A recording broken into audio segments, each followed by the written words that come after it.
नमस्कार, आप सुन रहे हैं द बॉलीवुड रेडियो और मैं हूं आपके साथ आकाश। दोस्तों, आज किस्सा राजेश खन्ना और शर्मिला टैगोर की उस सुपर डुपर हिट फिल्म का है जिसे शक्ति सामंत ने बनाया था। बात हो रही है आराधना की।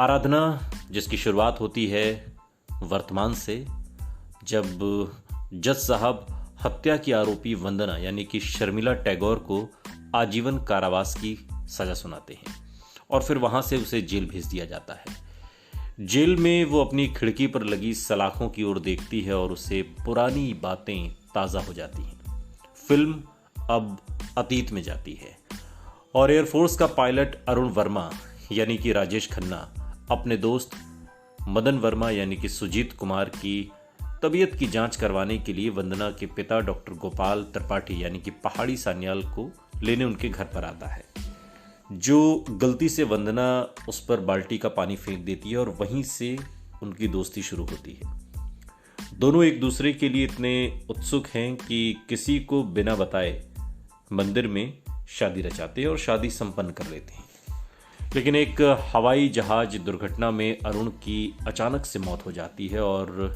वो किसी को भी अपनी शादी की सूचना नहीं दे पाते। लेकिन वंदना इस बीच मां बनने वाली है और ये खबर सुनकर उसके पिता का देहांत हो जाता है। बच्चा पैदा होने पर उसे मजबूरन एक अनाथाश्रम के हवाले करना पड़ता है, लेकिन अगले दिन जब वो अपना बच्चा वापस लेने जाती है तो फिर पाती है कि सक्सेना दंपत्ति ने उसे गोद ले लिया है। जब वो रामप्रसाद सक्सेना यानी कि अभि भट्टाचार्य को सारा सच बताती है तो वो उससे कहते हैं कि बेहतरी इसी में है कि वो अपने बच्चे की आया बनकर उन्हीं के घर में रहे। वंदना ये स्वीकार कर लेती है। बच्चा धीरे धीरे बड़ा होता है और एक दिन जब वंदना घर में अकेली होती है तो सक्सेना का साला श्याम उसे अपने वश में करने की कोशिश करता है, उस पर रेप अटेम्प्ट करता है। लेकिन उसका लड़का सूरज आकर श्याम का गलती से खून हो जाता है श्याम का सूरज के हाथों। वंदना सूरज को वहां से जाने को कहती है और सारा इल्जाम अपने सिर पर ले लेती है। फिल्म फिर वर्तमान में पहुंचती है, लेकिन अब 12 साल गुजर चुके हैं। अच्छे चाल चलन की वजह से वंदना की 2 साल पहले ही रिहाई हो जाती है, लेकिन उसके पास कहीं जाने का ठिकाना नहीं है क्योंकि रामप्रसाद सक्सेना का भी देहांत हो चुका होता है और उसकी पत्नी और सूरज का पता उस जेल का जेलर यानी कि मदनपुरी नहीं लगा पाता। लेकिन जेलर अगले ही साल रिटायर हो रहा है और उसे अपनी बहन बनाकर वो उसे घर ले आता है।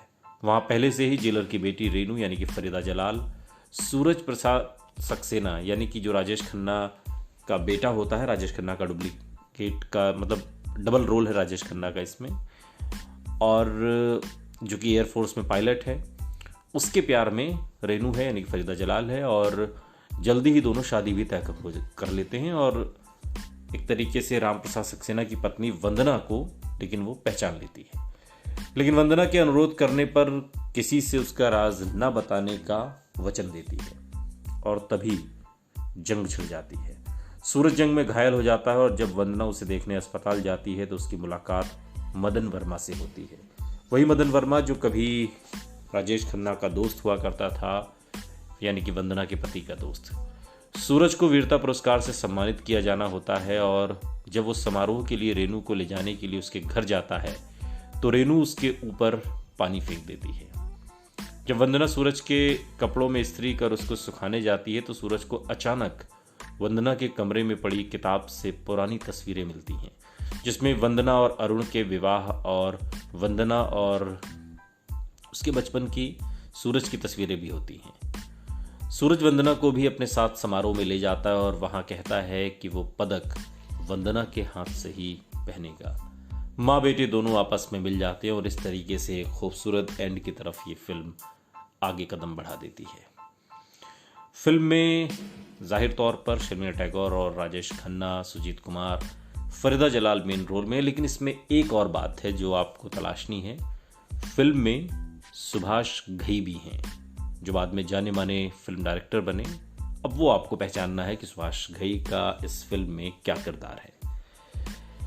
फिल्म के गीत बहुत शानदार हैं और रोचक तथ्य ये हैं कि बॉलीवुड की मशहूर एक्ट्रेस शर्मिला टैगोर उस समय एक बांग्ला फिल्म में काम कर रही थी और उनके पास इस फिल्म को देने के लिए समय नहीं था। इसलिए फिल्म में जो गाना है मेरे सपनों की रानी, ये गाना पहले राजेश खन्ना पर फिल्माया जाता है। बाद में शर्मिला टैगोर को जब फुर्सत मिलती है तब इस गीत के बाकी जो सीन जो शर्मिला टैगोर के हिस्से में है ट्रेन से आते हुए, उसमें वो उनके ऊपर फिल्माया जाता है। एक और किस्सा है कि अचानक से फिल्म के 2 गाने मोहम्मद रफ़ी से गवाकर सचिन देव बर्मन बीमार पड़ जाते हैं और उसके बाद आर.डी. बर्मन बाकी गीत किशोरदा की आवाज़ में रिकॉर्ड करवाते हैं और फिर पहला फिल्म फेयर पुरस्कार किशोरदा को इसी फिल्म से मिलता है।